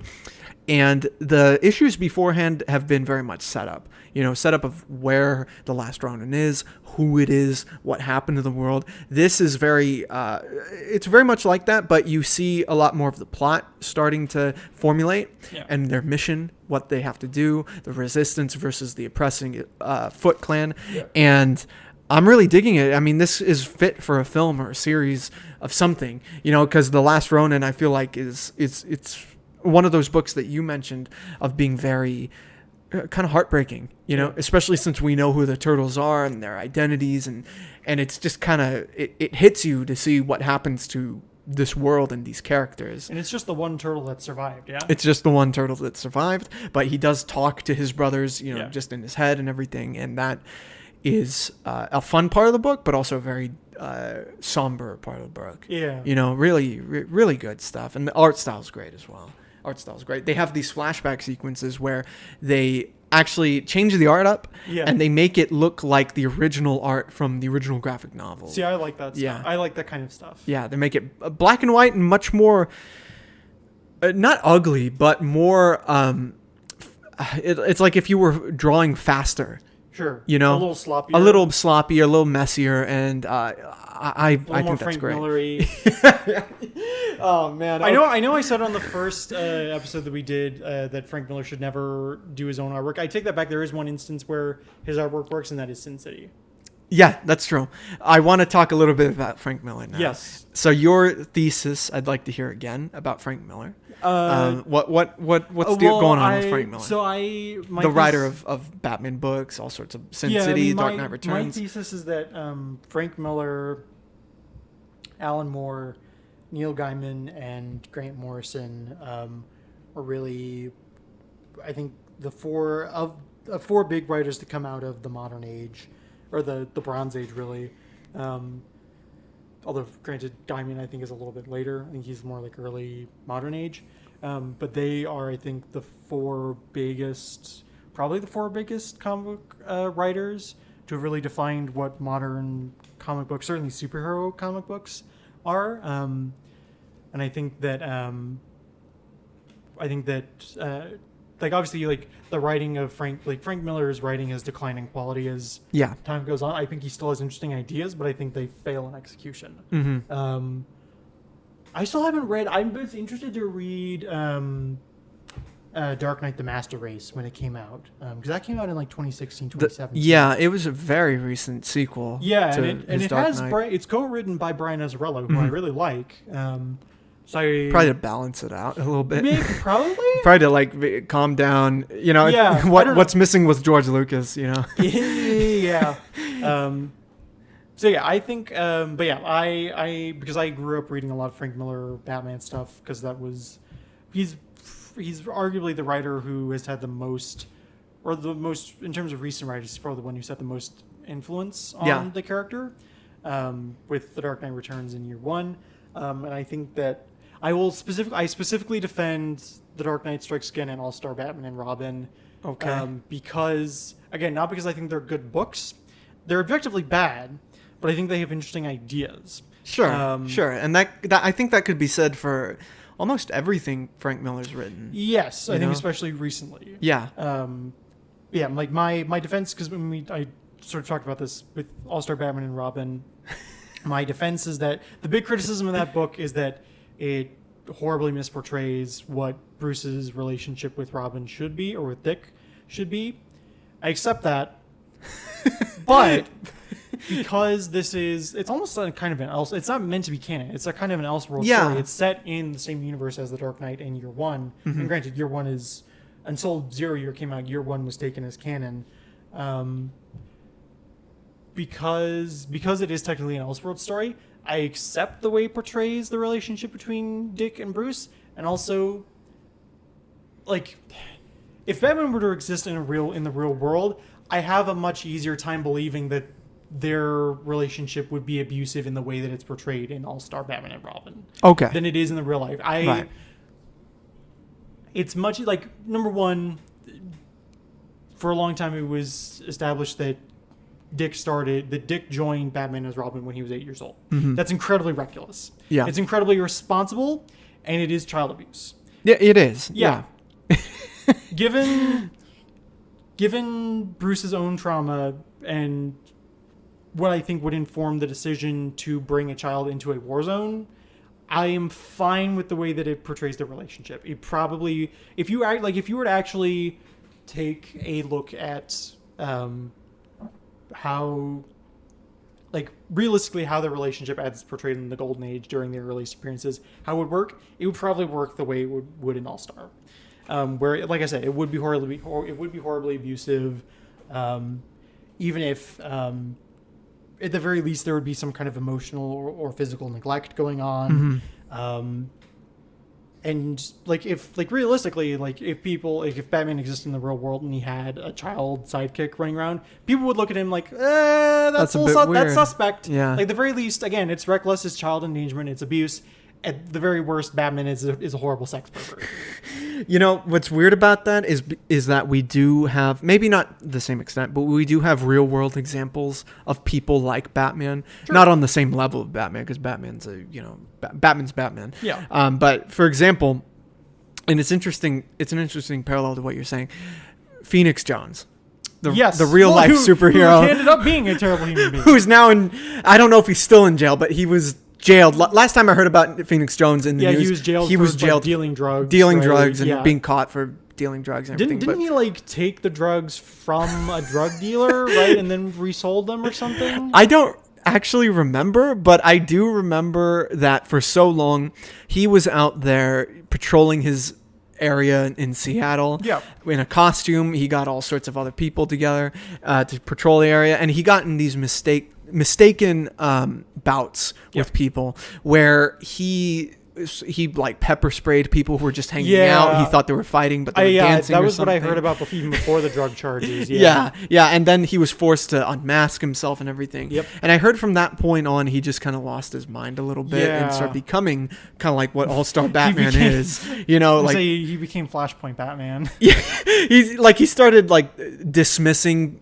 people who dressed up in costume. Yeah, he's like, I'm the real thing. I'm hardcore. Yeah, I am a superhero. I am the one. I'm the serious superhero. You guys are in costumes. You are not. Smarter. I'm better. He's literally Homelander. I am better. I am better. Yeah, literally, he became that. So, I mean, that I think is proof to what you're saying of like if Batman were to exist. Yeah. You know, but then again, I feel like the reality of what a Batman would be, I think, would actually be closer to Mystery Men. Did you ever see that film? No, but I've been meaning to see it. Ben Stiller. Because Nostalgia Critic, I think, I can't find it anymore. I think he may have been took down. But I remember him doing like an hour-long review of Mystery Men. I can now only find one that's like 30 minutes. But I remember there being, it may not have been Nostalgia Critic, it may have been someone else, who did an in-depth review of it. And it's like, oh, this looks fun. Yeah. and I really want to see it now that I'm getting back into superhero stuff. So yeah, but say what you're going to say about Mystery Men. Mystery Men is a funny. It's like a comedy about this lame superhero team. Yeah. Ben Stiller, Hank Azaria, who else? William H. Macy, and like they're the lame superheroes compared to the Superman type. Yeah, they're like D-listers, and then the A-lister has like he's like a NASCAR. He's like Homelander. Yeah, he's like Homelander. He's got sponsors. He's an asshole. Homelander, if he wore a suit that looked like a NASCAR. Yeah, race literally. car. Yeah, it looks like that, and he's just a complete narcissist and everything. Yeah. But these guys are good-hearted guys who feel that kind of Napoleonic complex, but end up doing the right thing. I like to think that the superheroes, majoritively speaking, especially looking at the people who would hang out with Phoenix Jones. Sure. There's this channel called Comic Tropes. Have you heard of it? It sounds familiar. On YouTube, it's this guy who wears like a bowling shirt and he just talks about comics that he reads and everything. He talks about artists, inkers, books, and everything. But he was one of these guys who would go out with Phoenix Jones and start, whatever. They do patrols. They'd give food to the homeless and everything. I would like to think it would be more like that. Like Mystery Men, Sure. like these just schlubs who like comic books and just go out and that's the thing is there are two valid there are two valid ideas about what superheroes would be like in the real world. Yeah. One is and I blame Alan Moore because again, like I've talked about, like it feels like superheroes in general are just becoming assholes now. Yeah. To the point where like pop culture is obsessed with the idea of the evil superhero. Evil Superman specifically. Yeah, and I blame a lot of this on Alan Moore because and I think this has to do with the way that he views the world. Probably, which is probably more maybe him projecting than with the way the world actually works.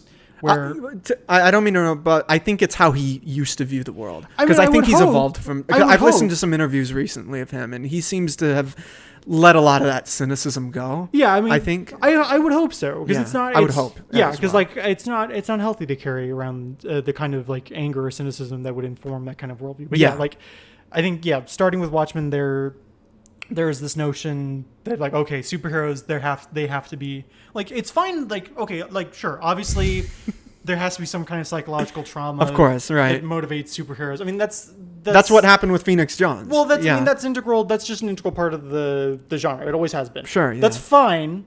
But I think starting with Alan Moore, there has been this notion of superheroes have to be evil perverts, dark, have to be evil, nasty perverts.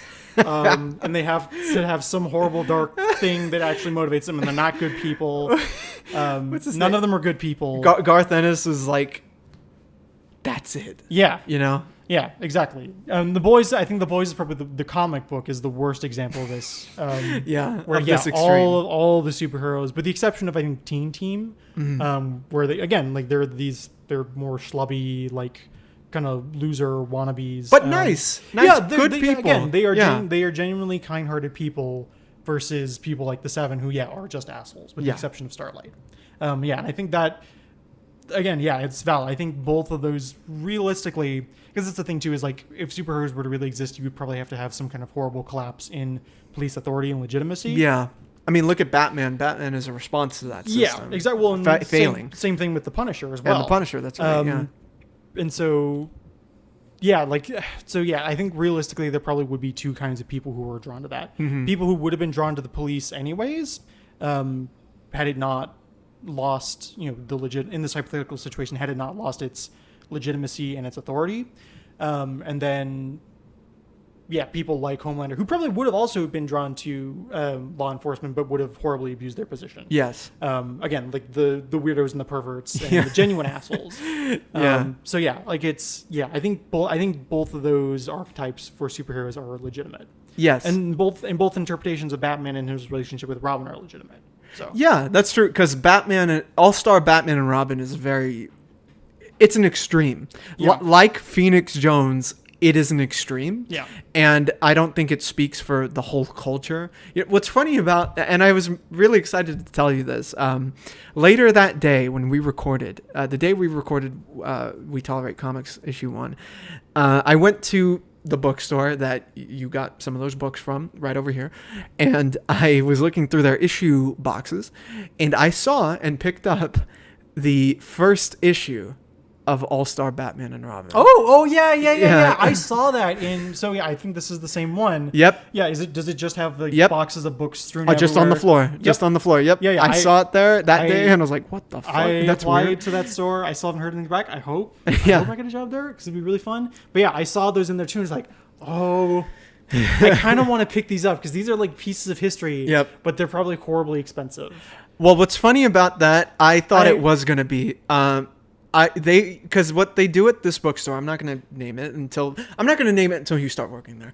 So I can get harassed. Yeah, right, exactly. Why do you defend Frank Miller, man? Frank Miller's a terrible writer. I heard WTC 5. Bitch. Don't you know he's a horrible person?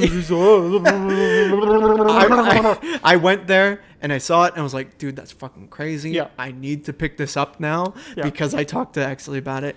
And what happened was I picked it up and said, hey, could I get this? And they do this thing at the cashier station where they'll look up the book, the price of the book on like eBay or something. Like, oh, this is number 1. Let's see what we got here. Well, when I saw the book, I was like, oh, I wonder if I can bargain them. Like I can negotiate to get the price lower because like, again, universally regarded as a terrible book. I wonder if I can lowball them. I thought that's what I was going to have to do, but they looked it up and they said, oh, this version's like $200. But then they looked at another version and it was like, oh, well, that's $2.99. Yeah. So they just went with the. I'm surprised. I'm surprised. I wish I picked up all the issues they had. Yeah. But I got it. I got number 1. Congratulations. I got it number 1, and I was excited. That's an to tell you investment. that. Yeah, we'll see. I mean, we'll see. But it was just one of those days where it was just like fate seemed to be on my side. I was like, I talked to him about it.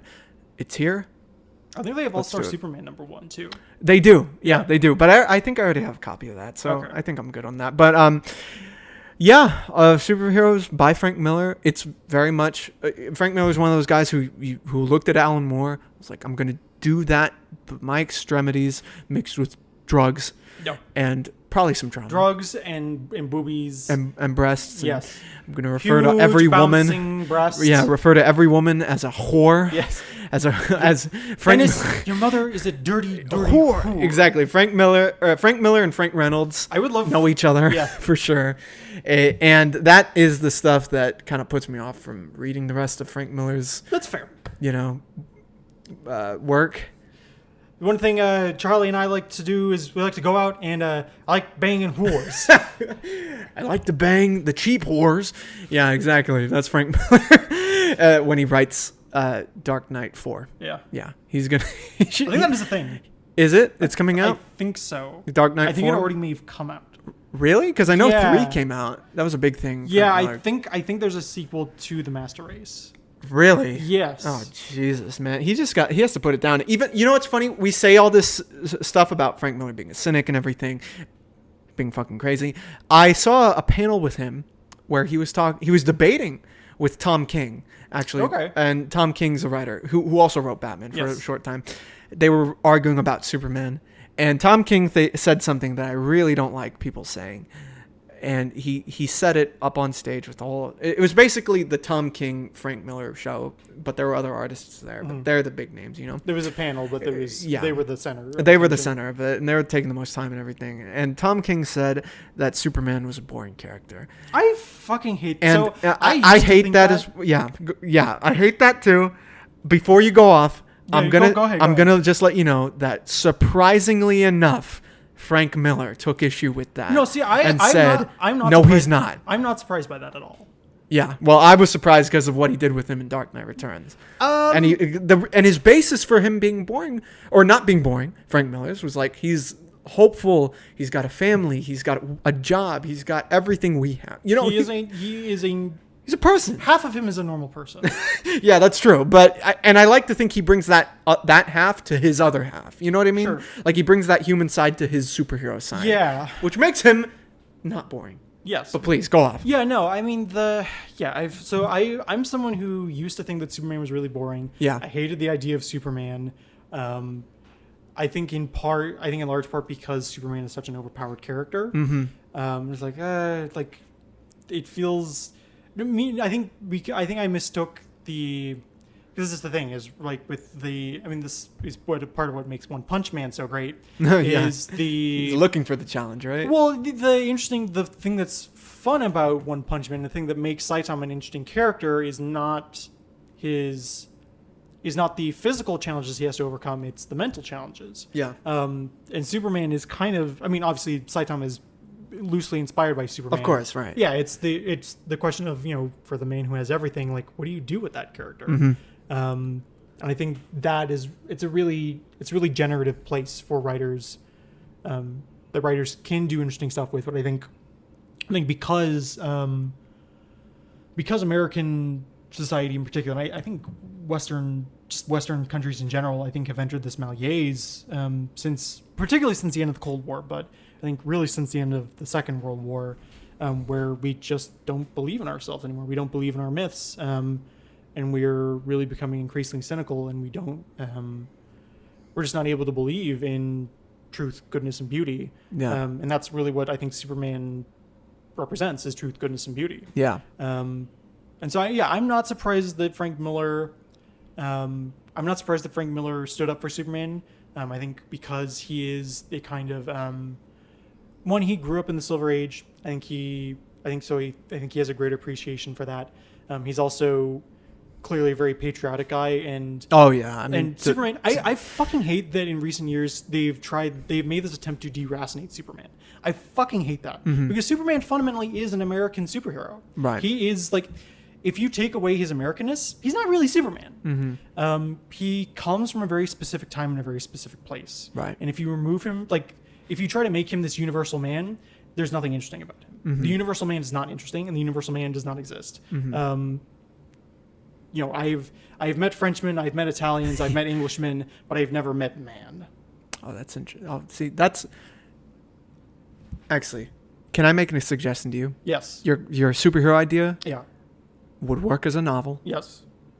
even though it would be great comic book. I It would work as a I novel, would like to and be that a would comic be book. that would be a great quote for the book. Based for quote, and Yes. on the front cover, yes. Yes, that would be a great quote. But yeah, when it comes to Superman, I think he's my favorite superhero. He's my favorite because of the complexities of, even though he is very simple.